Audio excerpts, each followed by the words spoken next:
Hello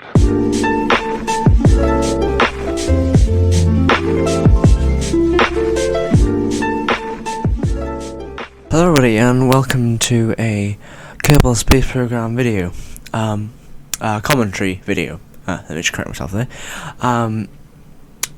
Today we're going to be building as you can see by the title, a Kerbin orbital probe, designed to go in relatively high Kerbin orbit.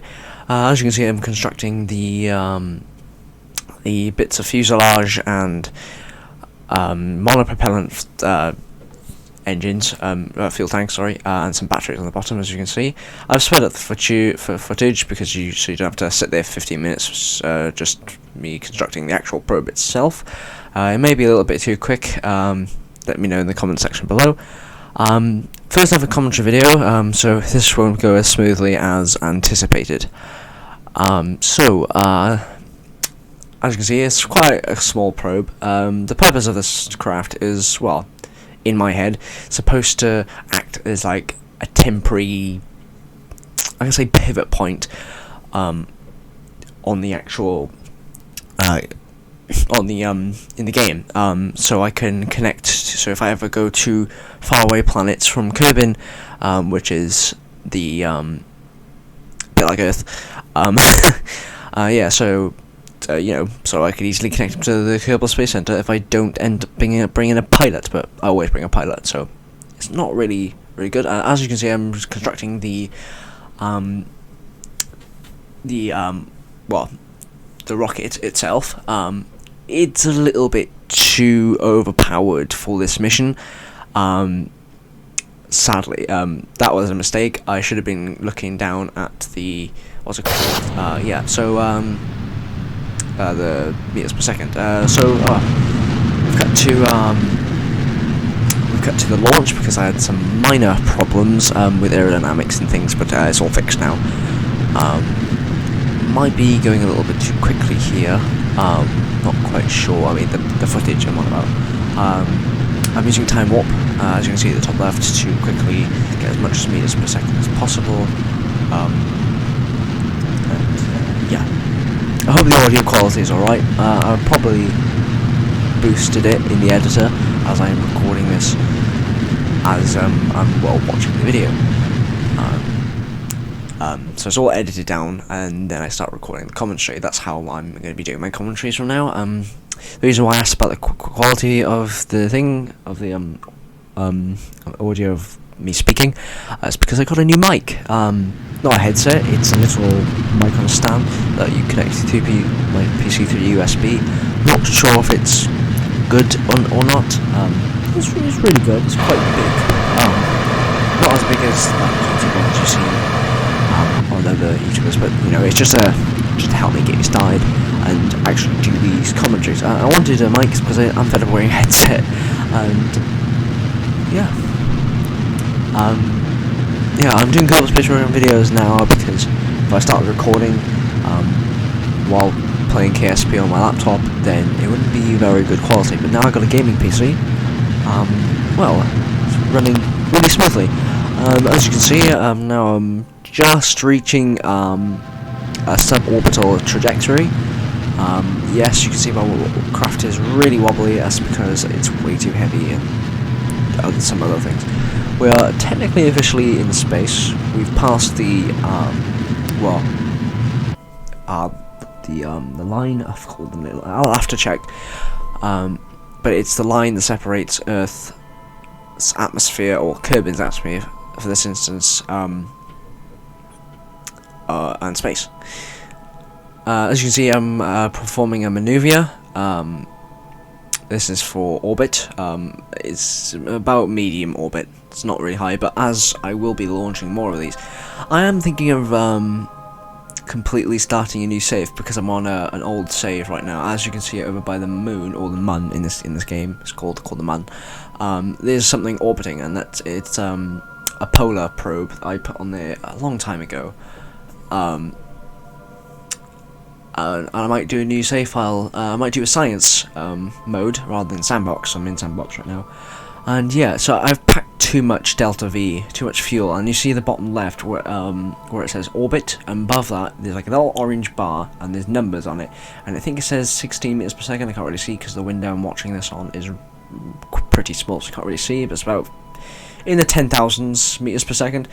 That is enough to go to Duna, which is the analog for Mars. That's enough to go over there and to Kerbin and back about 5 times, which is in this game it's pretty hard to get to Duna. Duna is, well, you know, like Mars. I've never actually landed on Duna, so I think I might do that another time, maybe in the future. But maybe next video I'll actually put a probe on, or put a rover on the moon, on Mun. I might put a space station in orbit, you never know. So yeah, I hope you're enjoying this video so far. If you are, please like and subscribe. Yes, I know, self-promotion, all that crap. I've been told, I've been told, Matt Lown, which is the inspiration for this video commentary, he pretty much inspired me. I go check him out for you. He turns out that someone told him that self-promoting actually works for new people to YouTube, and it has also worked for me a little bit too, as I have been for past videos. And yeah, probably next video, because this is my first time doing it, I'll do a better craft with not too much Delta V. If you don't know what Delta V is,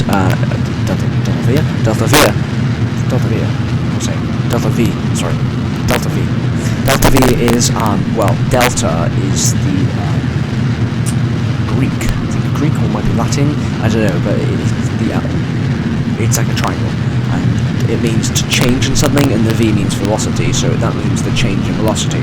So if I had 100 meters per second of Delta V, and I was in orbit, going 100 meters per second, if you add that Delta V to the orbit, I get 200 meters per second in orbit. But if I do the opposite direction, I'll have, well, 0 meters per second in orbit. I'll be in geostationary orbit, or I'll fall back to orbit. I have no idea how to do geostationary orbit in this game. I'll probably have to follow the tutorial to do it, as I've been, well, following that Lannon's videos, technically a tutorial in a way, but they're really good. I'll put the channel link in the description. Don't check him out now, check him at the end of this video, because I'll be pretty mad if you do that now. And I know when people click off these videos, because I can see on the YouTube analytics. I'm not happy about it. Anyway, I hope people will actually like this, because Kerbal Space Program is a pretty good game. And the Kerbal Space Program is 2, KSP 2, is actually coming out soon, hopefully this year. And I really wanted to come out, and it's a bit sad really, because I've only had this game not long. I've had this game for about 2 years, but I've only had like a year worth of training myself, and the training scenarios in this game is not particular. For beginners is alright, but like docking is incredibly hard in this game for me. For other YouTubers like Matt Lown, it's pretty simple for him, and he's really good. He's pretty funny sometimes. Yeah, and I really enjoy his videos. I might do some bases, but I've never actually done a base before, so that's also going to be new. And I haven't put a lander on Duna yet, so as I already said. But yeah, as you can see, I'm doing a nice circularization here, which is pretty much put your orbit in as circular as possible. You always do this before you actually go anywhere, but because I'm only doing a probe around Kerbin, I'm not going anywhere. But even though there's way too much Delta V in this thing, so at some point, I'm not sure. This is a bit of a spoiler, but in a bit, I think the stage I was supposed to be doing now, I was supposed to deorbit it. I was supposed to put it on a suborbital trajectory so it smashes back into Kerbin, but I didn't. So this will happen after this burn, I think. Not quite sure. I didn't really pay attention when I was watching back this video, but yeah. If you do enjoy this video, please put a like, as I've said before. It really helps. It actually persuades me to actually do more of this, as this is just a hobby for me. And sometimes I just, well, you know, like to watch my videos. I know that's weird, but who doesn't watch their own videos? I mean, I enjoy myself. I know that's weird. It's weird. I'm not sure how loud I am to the mic. I'll have to check back. But yeah. Yeah. So I think this is where I didn't put any RCS thrusters or any other monopropellant fuel tanks, which is what RCS runs off. And RCS stands for Reaction Control System, and it's those little tiny thrusters that squirt like a white smoke out if you haven't watched KSP. Yeah, and there's reaction wheels which generate torque to be able to do your craft. I put it on the probe, but I didn't actually put it on the main rocket. And the reason why it doesn't work while it's in a fairing, which is the whole sort of thing that's all being constructed around the probe, it's called a fairing. It freezes that craft that's in the fairing in place so it doesn't rattle around and crash into anything. Well, yeah. So as you can see, I think that's me putting on a suborbital trajectory. I am mashing that. I know it took me a long time to stage that because I was mashing this keyboard and my keyboard I think is dying or something, or it's like losing connection to my PC. I am quite far back away from my PC. Here we go. That's on the suborbital trajectory. A suborbital trajectory is just literally you go into orbit and go back down, and you don't change your orbit. That's suborbital trajectory, and it does what that blue line is doing. That's a suborbital trajectory. Right now I'm putting. Sorry about that. I ran out of disk space. I had to uninstall a few things, so it'd be a bit of a cut, and the video would just be silent. A little bit, but that's fine. That's my fault. I should have checked my disk space before actually recording this commentary. I'm using an app called Audacity, and it allows you to record voice only, so I don't have to keep using OBS and have a blank, so I can then just drag the audio file, which is .mp4. Same thing as video, but not really, because you can have audio MP4 and video MP4. Yeah, it's kind of confusing.